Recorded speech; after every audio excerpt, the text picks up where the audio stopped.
Hey, good morning. My name is Robert Wick. I'm a coach. I have a company, Robert V. Wick Thrive Coaching, and I'm joined this morning um, by Rex Hines Henderson, and I'll let Rex introduce himself, and then we're going to have a little discussion about how we approach the world of coaching together. So, Rex, please. Morning, Bob, and thank you very much for having me back on here.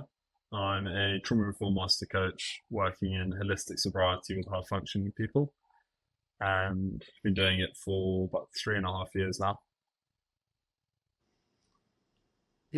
Uh, when we talked last time, Rex, I do a lot of work in my approach to coaching around the brain, hmm rewiring the brain. And what I enjoyed when I saw your work talking about the beast and taming the beast, and both, I think, talking about what's going on inside of someone's head, hmm right? So, would you mind sharing a little bit more about why you chose the word the beast and taming the beast and what that's all hmm about? Yeah, so I first discovered kind of the beast within myself when during my training program. We were going through IFS, internal family systems, and Yeah. my coach took me through a process where I was very scared, really didn't want to do it, but she held me kind of going into those deeper spaces. And I met this really 5 story tall demon just with fireballs spinning around and just really angry and scary. And I didn't want to speak to it. Yeah. But eventually I worked up the courage, I stood up to it, and then it shrunk down to my size. And in reality, it was scared, it was exhausted, it was tired, and it had been putting up such a big fight to try and keep me safe for so long. And I think that's what a lot of people don't understand is all these kind of beasts within ourselves are actually playing a part to keep us safe. Even if the behavior is negative or destructive, the intention is still good. And we just need to understand what that intention is and actually bring some compassion to those parts of ourselves so we can try and give them a different role or even some time off. That's interesting when you talk about the beast and trying to protect ourselves or whatever. Um, as I mentioned, a lot of what I do is, and not dissimilar at all, I don't believe, is around the brain and rewiring the brain.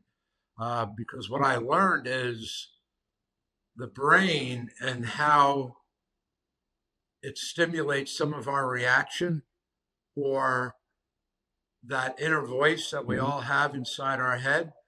Um, when we actively use whether our substances, drugs or alcohol, it's the in a way it's the brain's way of protecting us. Kind of like you mentioned, the beast protecting us. The brain, if it's encouraging us to use whatever substance we're using when life comes at us and it's a difficult situation, um, in its own way, is thinking that it's protecting us. So part of the process I take people through is how to rewire that brain. I'll talk about neuroplasticity, Mm-hmm. which is the process of rewiring the brain, creating new neural pathways, uh, the flow of information inside of our brain, and taking that information from a more of a negative, I'm a failure, I'm a relapser, I'm a drug addict, I'm an alcoholic, to I'm a strong, powerful person, and I've got the ability to do that. And I have a feeling, and I'll let you comment on that, that's kind of how you approach taming Mm-hmm. the beast, if you will. So I think that's half the story. So I do a lot of work with the nervous system. So a very easy way to kind of understand your cravings or usage, your addiction is inside our bodies, our mind, and our bodies. We feel really uncomfortable. We don't like the way we're feeling. And we've learned through a long process that the fastest way to get out of that feeling is through alcohol, drugs, whatever it is. And what it Yeah. basically does is it floods our nervous system with something else. So then we don't have to feel that thing anymore.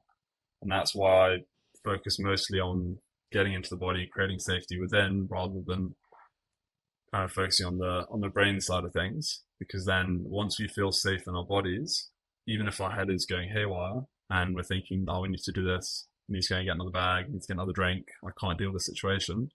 We can come out of our heads into the safety of our bodies and actually observe what we're feeling and actually see, okay, is that actually true?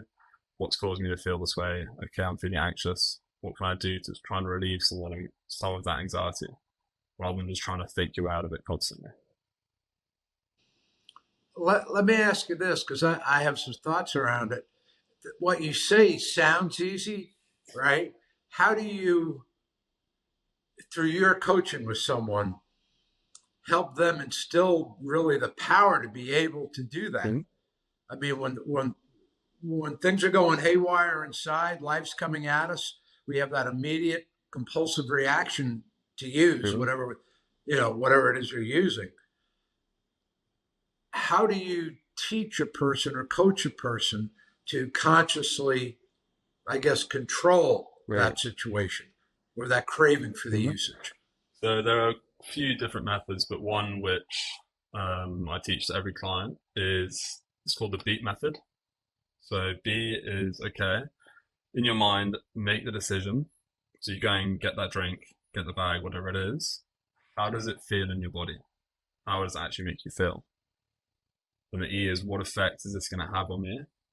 Will it be benefiting me? Will it be putting me back? Sort of, how's it gonna affect me? A is alignment. Does this decision align with the person I'm aspiring to be, or is it from lower impulses? And then T is, will my future self in 10 minutes, 3 hours, 3 years thank you for this decision? And you can go around that cycle a few times. I've done that cycle like 10 times and eventually come out. And then there's the G.P.S method afterwards. So let's say you give in to the craving, you go and use. The next day you feel horrible, you feel guilty, you feel shame. Give yourself some grace. You're human. We make mistakes. We go backwards. We're not perfect. Bring some compassion to yourself. The P is, what was the purpose of actually going back down that path? Okay, I was feeling really stressed out from work. I had an argument with my partner. I was really tired. I didn't know how to be with this certain emotion. And then S is, what is the solution moving forward? How can I learn from this experience so that I'm better informed next time round? So that's sort of two methods I teach, but a lot of it is guided meditations, doing some somatic work, and building up their inner capacity to hold more. Okay. Those are very specific steps. I do something similar, but not steps somebody would actually practice. This is work I do more in the very, very beginning when I meet somebody. We all have our acronyms, right? And the one I use, I call the 3Ds.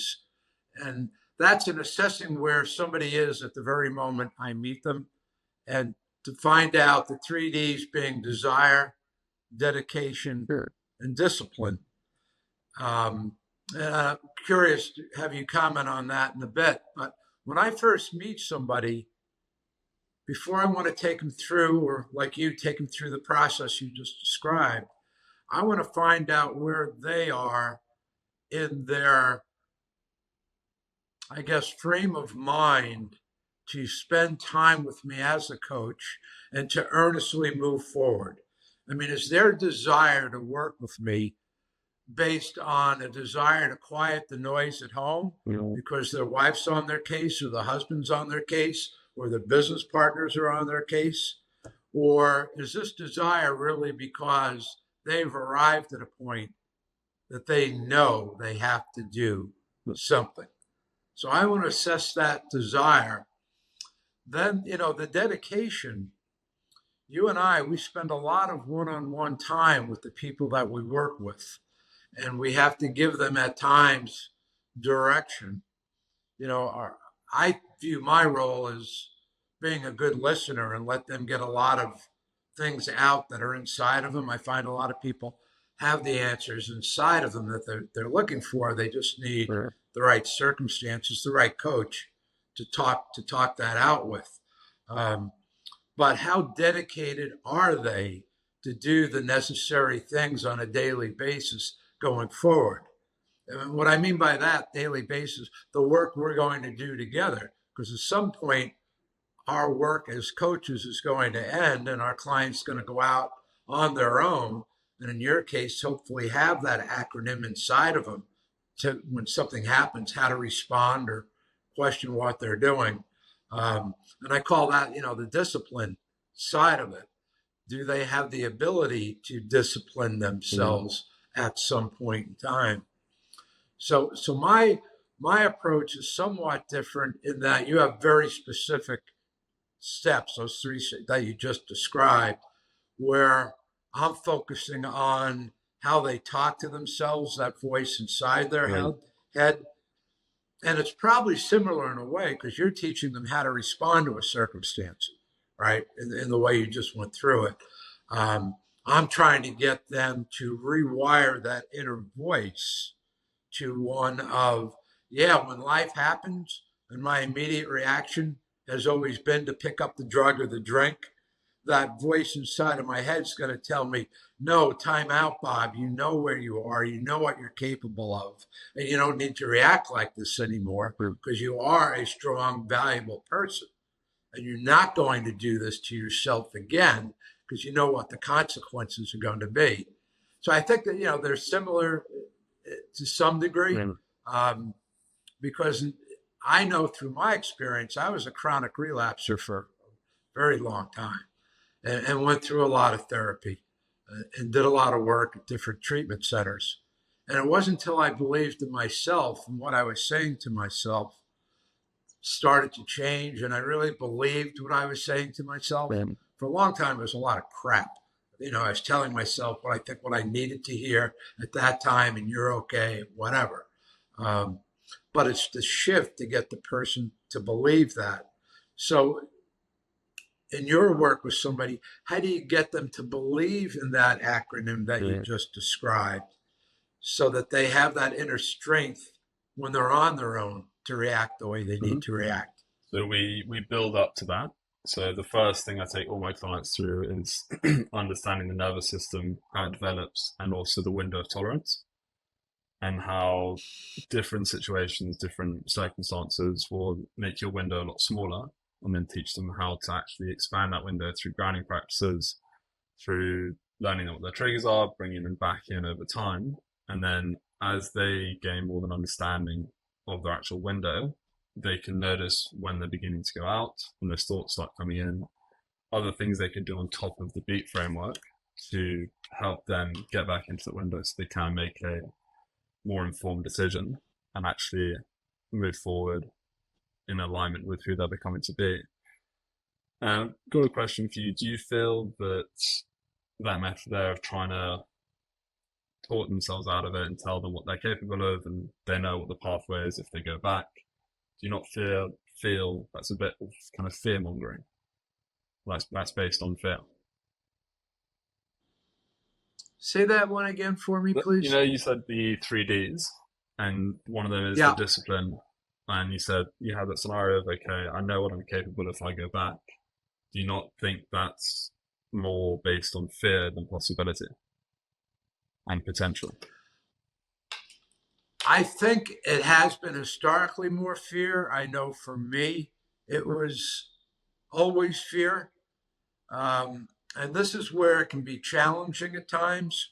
But one of my primary goals in working with somebody, and it's, I publish it on my website and all of that, but depending where people are individually on their own spirituality, it can be challenging. But what I try to teach people and what I had to learn was how to replace my fear with faith.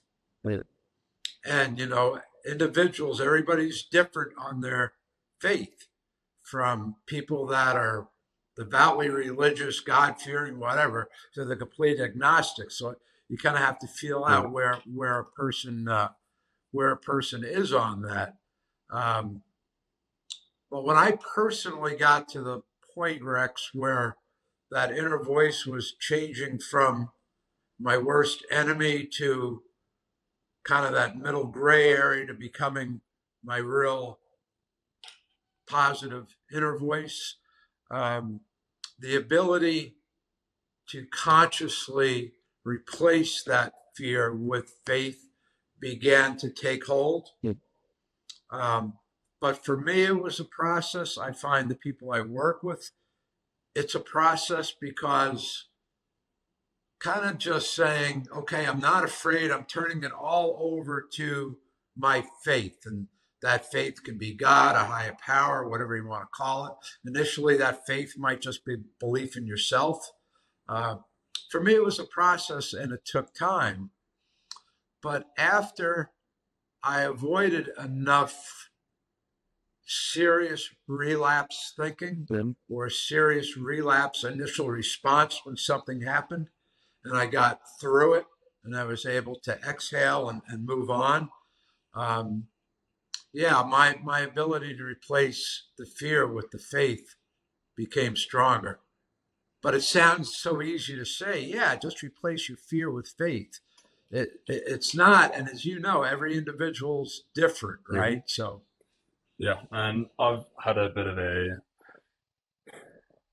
realization around that because when I was in rehab, my higher power, so to say, was karma because of a few things that happened before I went into rehab.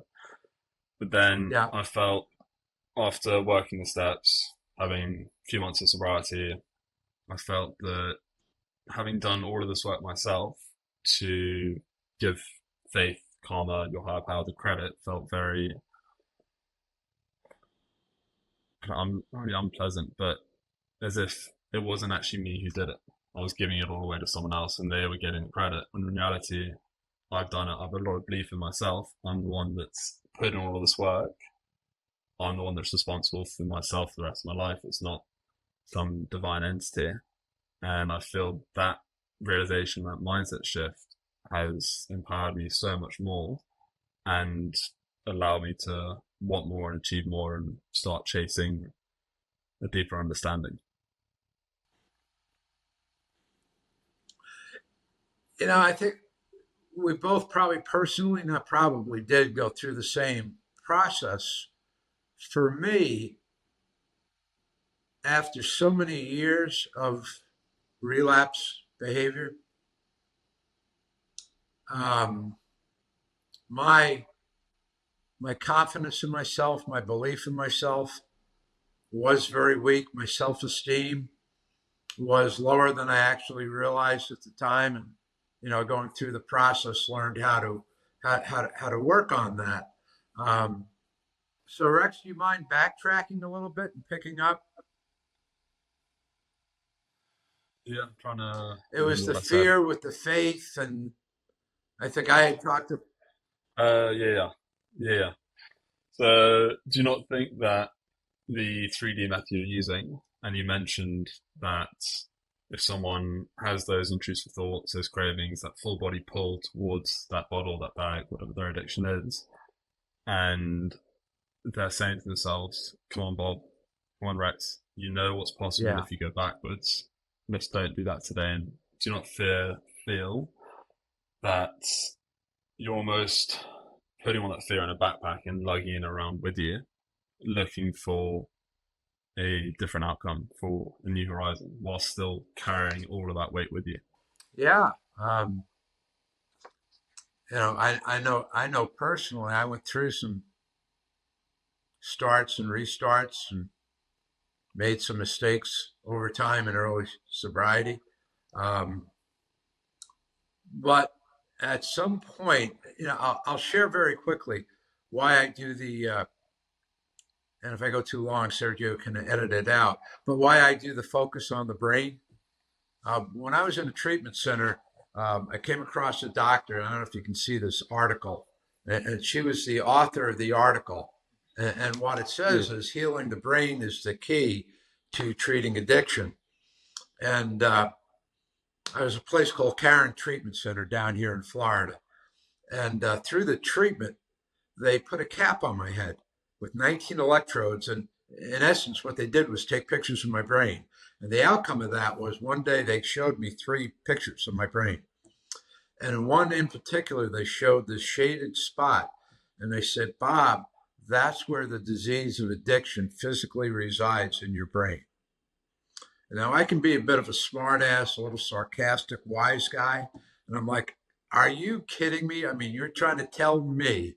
And after I quieted down and they went through a conversation and convinced me, yeah, anybody that has a disease of addiction, it is a disease that physically resides in our brain.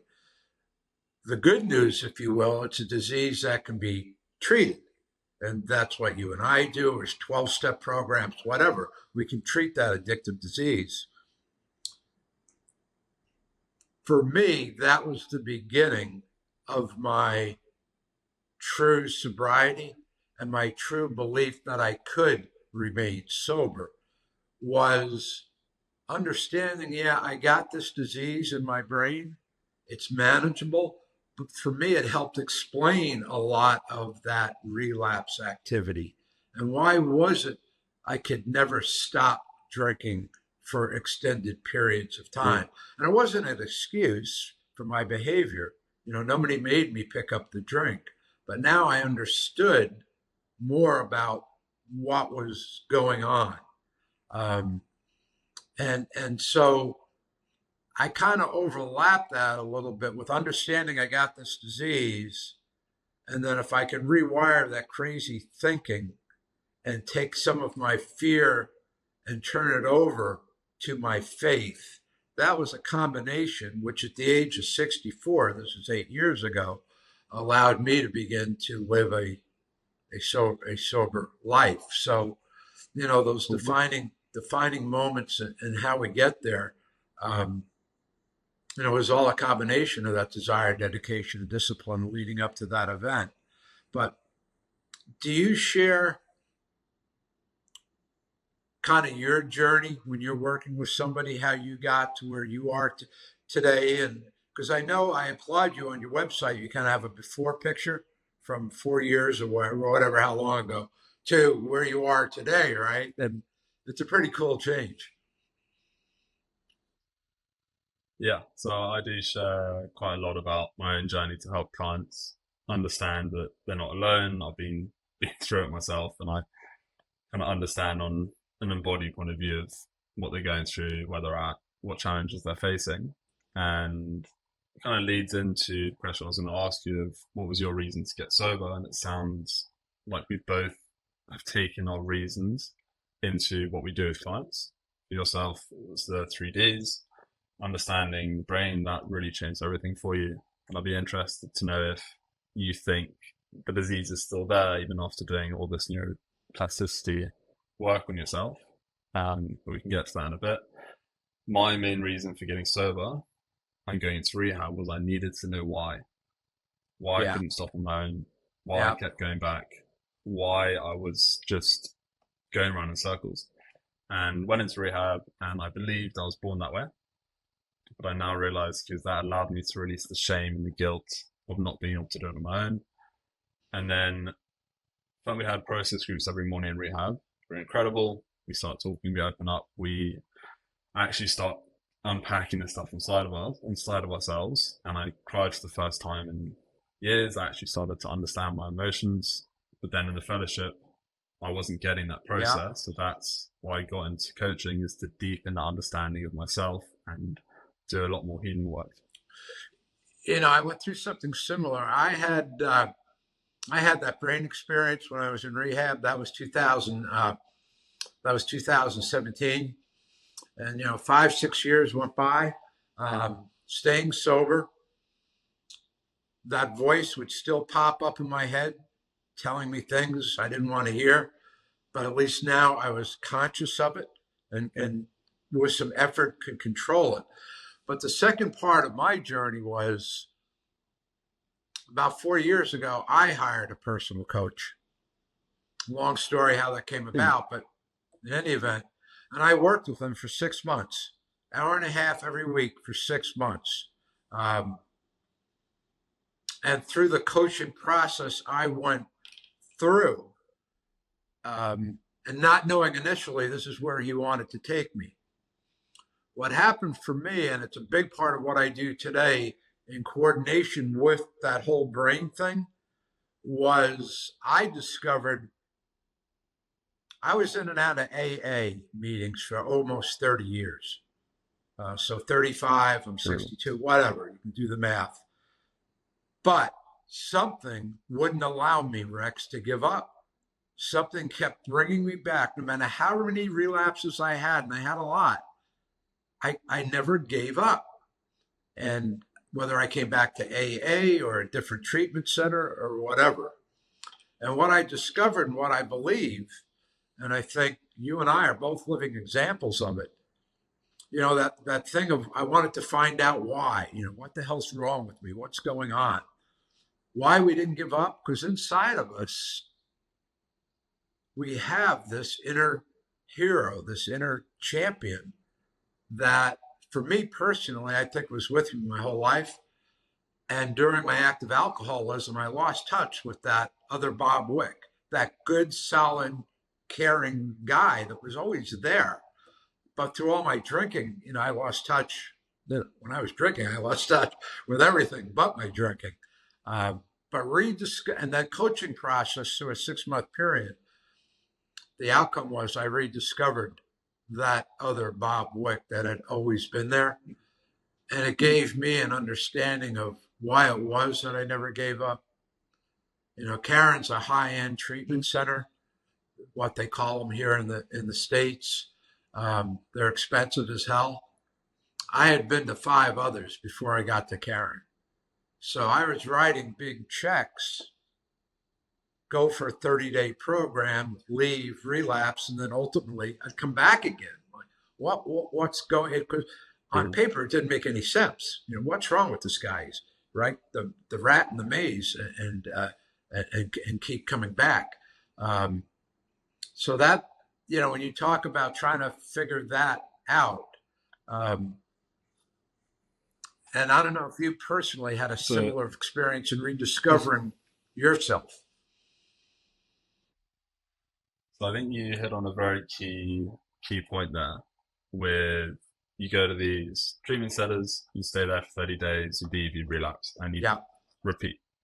I think this is one of the biggest problems with AA itself and CA and all the rest of it.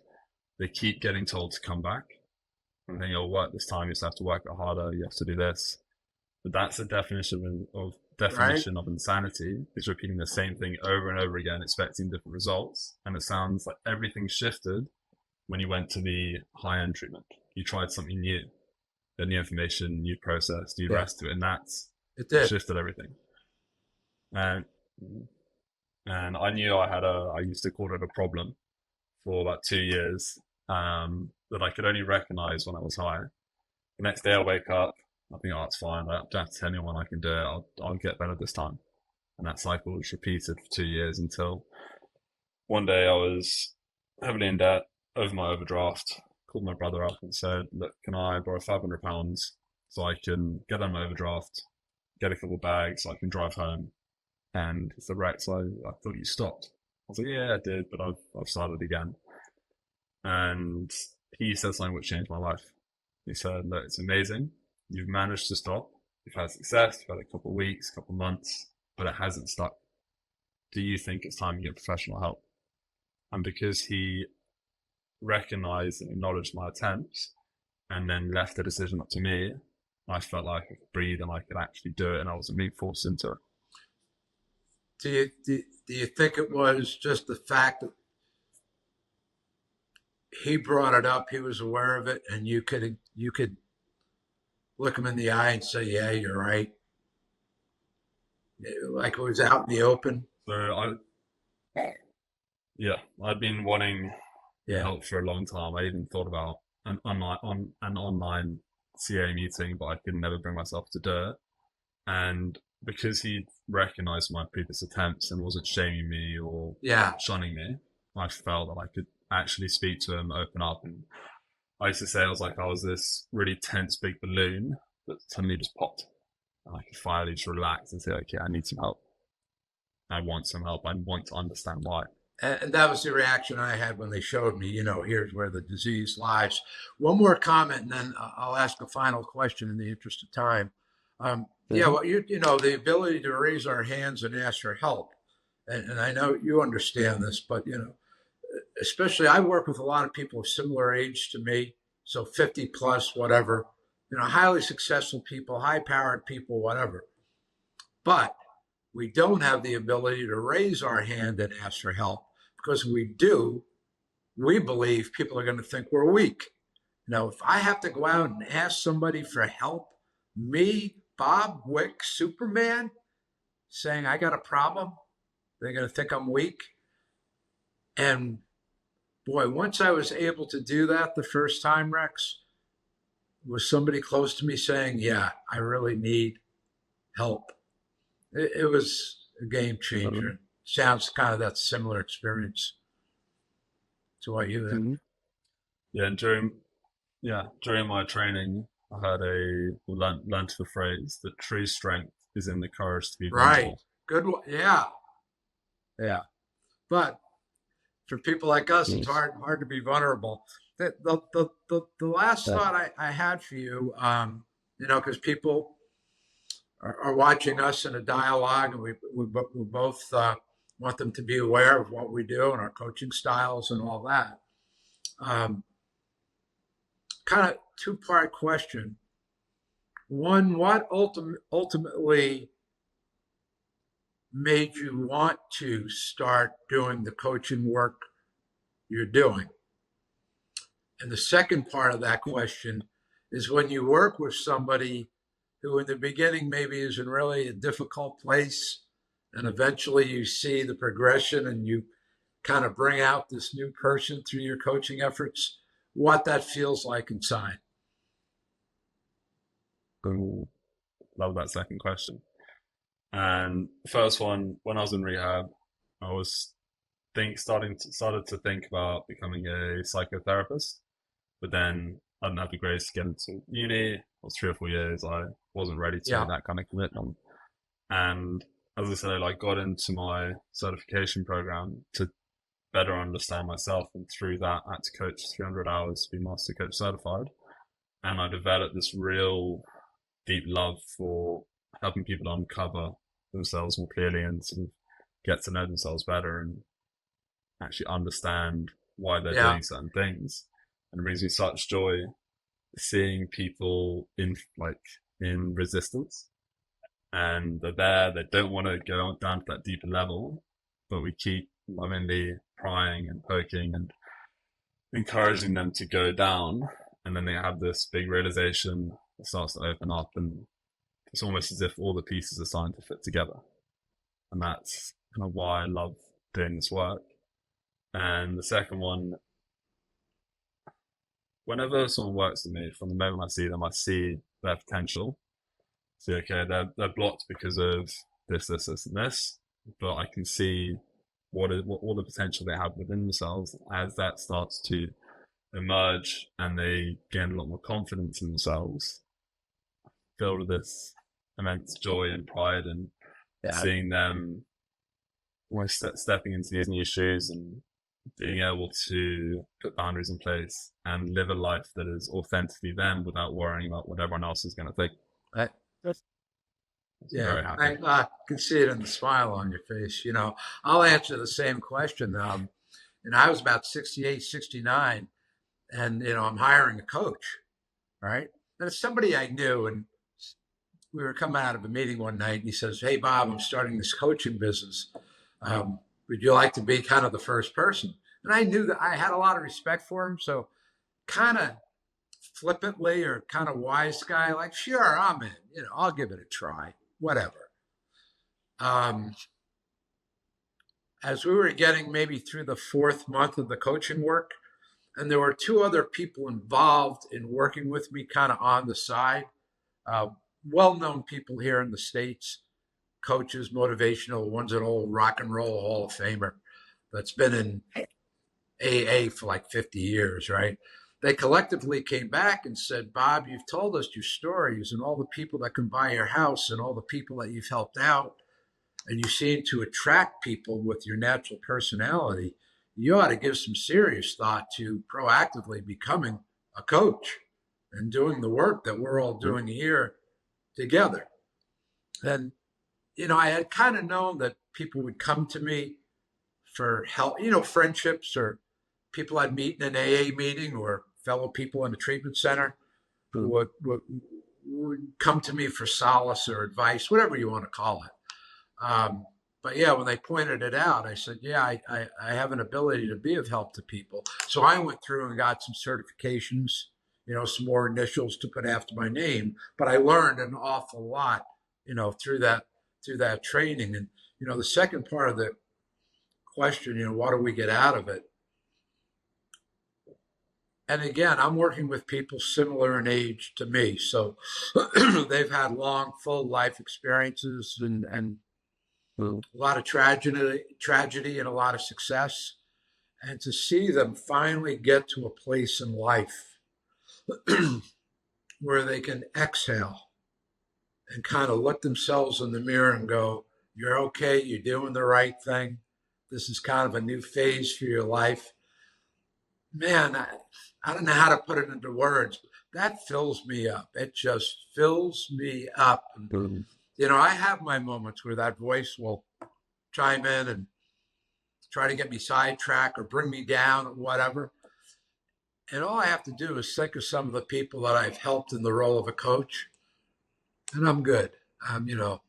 Take the thumb out of my mouth, stop being a baby and get back on it. And it keeps me going. And, I see the smile on your face. I've thoroughly enjoyed the conversation this morning and learning more about what you're doing. And, I think our goals are the same.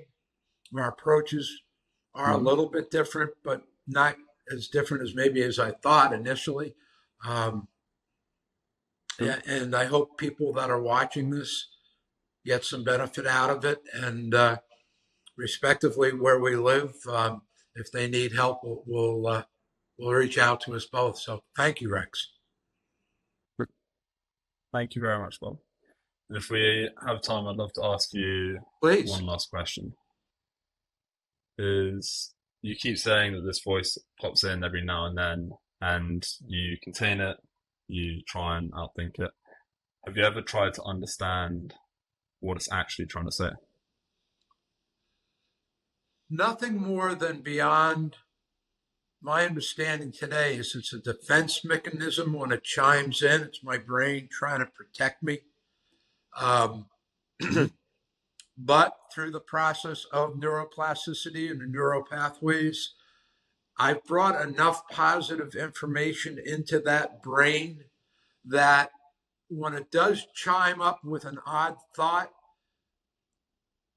it's also powerful enough to enable me to respond very quickly, to say, I know what the hell's going on. And whatever that voice is, shut up. We're not going down that path. And I can hit it. I can hit it now consciously. So I don't try to understand it any more than that, Rex. I know it's my brain trying to protect me through a way that was rewired to do from past behavior. So beyond that, no, it's I don't try to understand it any more than that. Okay. I think there's a lot of empowerment and freedom from understanding what it's actually trying to say. So it could be coming to the forefront because you've had a really stressful day at work. Okay, I'm stressed. I'm trying to find safety and solace through the drinking. How can I de-stress myself that doesn't involve just outthinking? So you're working in tandem with it rather than against it, trying to push aside. But that's my approach. And if that one's worked for you for eight years or however many years it is, then keep it up. It's clearly working for you. We have the ability to become our best friends and biggest supporters. For me, it took a while to do that because I didn't have the inner belief in myself that I was good enough or capable enough or strong enough. But yeah, once that developed over time, now this voice, my brain, is my strongest ally. But I have to be conscious of the fact that I still, like anybody else, have those moments. Something will happen unexpected that I didn't see coming. And, I'll have just one of those, oh, now what do I do kind of moments. And then now I've got the ability to kind of talk myself through it. Calm down, Bob. You know what's going on. And, look around. What's going on? Let's move forward. But it took me better part of my adult life to get there. But it's good. I'm very glad. Yeah, I'm very glad you're there now. It sounds like you mean, yeah, a lot of Yeah, work. a So lot well of, done. but yeah, I mean, what you and I can do today in our ability to help other people. I mean, I use the word cool a lot because I'm older. That's my gender, but that's pretty cool. I mean, to be able to share our personal experience and what we've received in our professional training and change somebody's life or improve somebody's life, you and I are gifted people. So, okay, I don't know if Sergio's still on, but I look forward to seeing how he puts all this together. Same here. And I know how to reach you online, but let's find a way just to stay in touch from time to time and check in. And I'll take ownership of that. I'll reach out to you. I promise.